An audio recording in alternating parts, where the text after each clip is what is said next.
Bruce Lee was a devoted martial artist, actor, family man, and most importantly, a seeker of truth. He was a man dedicated to the process of self actualization, and being born in San Francisco and then growing up in British Hong Kong, he bridged the gap between the East and the West philosophies. Bruce's philosophy is a synthesis of various philosophies, which include Taoism, Zen Buddhism, Confucianism, existentialism, and pragmatism.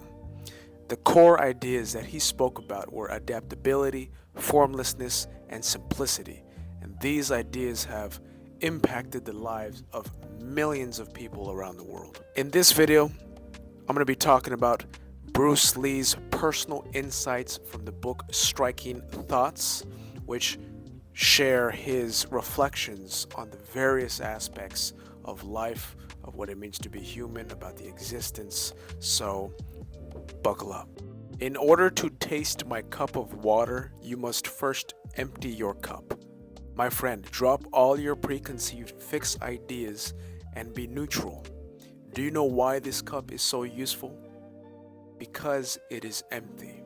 Bruce brings up the concept of emptiness a lot throughout the book, and by emptiness he's referring to being open and receptive to whatever life may throw at us. Emptiness for a lot of people, especially in the western part of the world, has a negative connotation to it. When we think of emptiness, we think of something or someone lifeless or cold-hearted, when from the perspective which Bruce is speaking from, it's not that. It's a positive. To be empty means to be able to receive, able to learn, being open to what may come.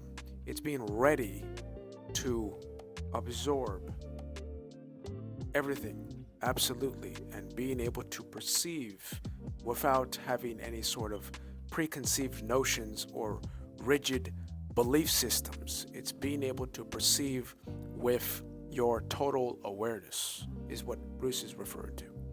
In the context of fighting, a fighter, Bruce talks about a fighter needs to be able to drop all thoughts, all distractions from his mind, and be fully present to the movements of his opponent. Only then can he react effectively to his opponent and succeed with whatever altercation. And in regards to life, like I was saying, Bruce suggests that we don't cloud our perception with rigid belief systems and opinions, but rather learn to look at life with fresh eyes, unbridled by rigid perspectives or views. Chapter 2, Being Human. Bruce looked at various aspects of human capability and shared some very insightful thoughts on the matter. An intelligent mind is one which is constantly learning, never concluding. Styles and patterns have come to conclusion, therefore they have ceased to be intelligent. Bruce was constantly learning throughout his life, from reading books, from his experiences, from teachers. He was known to have an extensive library at his home. And in 1970, Bruce injured his back during a weightlifting session, and it was very serious, where he could not train for 6 months to a year. So he was bedridden. He could hardly move during this time frame. And he used that opportunity, that time of not being able to train, to dive deeply into his intellectual pursuits. Bruce read a variety of subjects during this time period. He studied traditional martial arts philosophy, Western philosophy, psychology, physiology, anatomy, and more. And he also studied the works of Lao Tzu, Confucius, Nietzsche, and Sartre, as well as biomechanics and kinetics.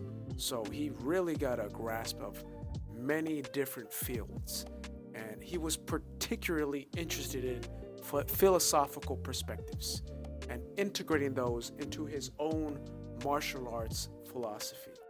which emphasize practicality, efficiency, and self expression. Now, this period of intense learning, no doubt, influenced and contributed to his development of his martial arts system, Jeet Kune Do. Chapter 3: The Importance of Adaptability. Intelligence is sometimes defined as the capacity of the individual to adjust himself successfully to his environment or to adjust the environment to his needs. The inability to adapt brings destruction. Bruce understood that, from a fighting perspective, if a fighter is unable to adapt his movements with those of his opponent, he will surely pay the price with pain. And in regards to our lives, we can't control what comes at us in life.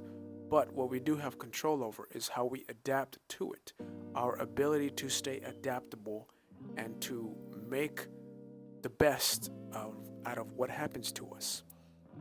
In the world, our success, our ability to thrive is dependent on how well we are able to adapt to the situations we find ourselves in and to make the most, to take advantage of all of the opportunities that we have in the environment. If we are not able to adapt and if we are too slow, then we will pay the price in many areas of life, whether it's health, relationships, finances, many different areas. If we don't adapt, we will surely destruct whatever area of our life we're not adapting to. In regards to adversity and failure, this is what Bruce had to say. Defeat is education. What is defeat? Nothing but education.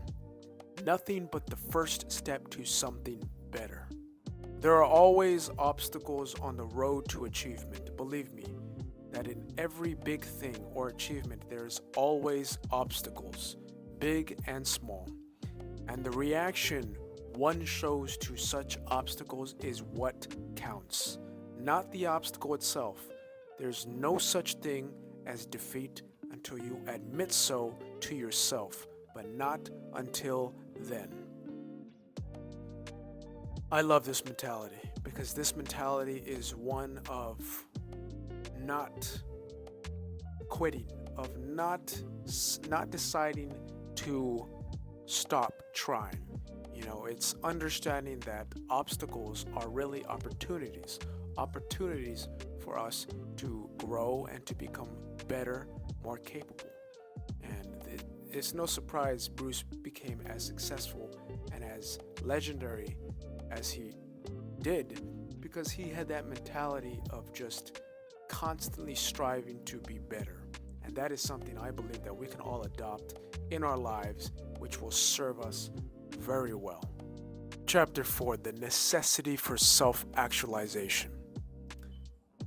Self-actualization is the important thing, and my personal message to people is that they will go towards self-actualization rather than self-image actualization. I hope that they will search within themselves for honest self-expression.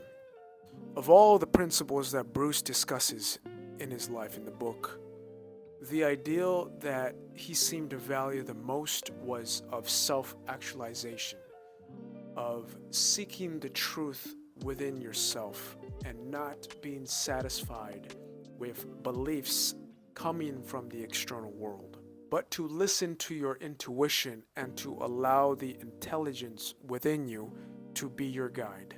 This is one of the reasons why I believe Bruce is one of the most famous martial arts figures of all time, because he was a multi-dimensional human being. He was so many different kinds of archetypes in one. He was that of a fighter, that of a family man, that of a philosopher, that of almost a sage-like persona, sort of energy to him. And this is why he has inspired millions of people around the world, and he continues to inspire long after his passing. And why I really resonate with his teachings and his ideas and all of his words and insights he expressed, do not believe me. Do not take this as truth. Rather, test it yourself. Seek it, put it into practice, and find the truth within yourself. See if it resonates with you as the truth. That's what I value about Bruce Lee's insights. That's the video today, guys. Thank you for watching. If you enjoyed the video, don't forget to hit the subscribe button. Comment down below if you have any thoughts about the video. Hit the like, and I will see you in the next one.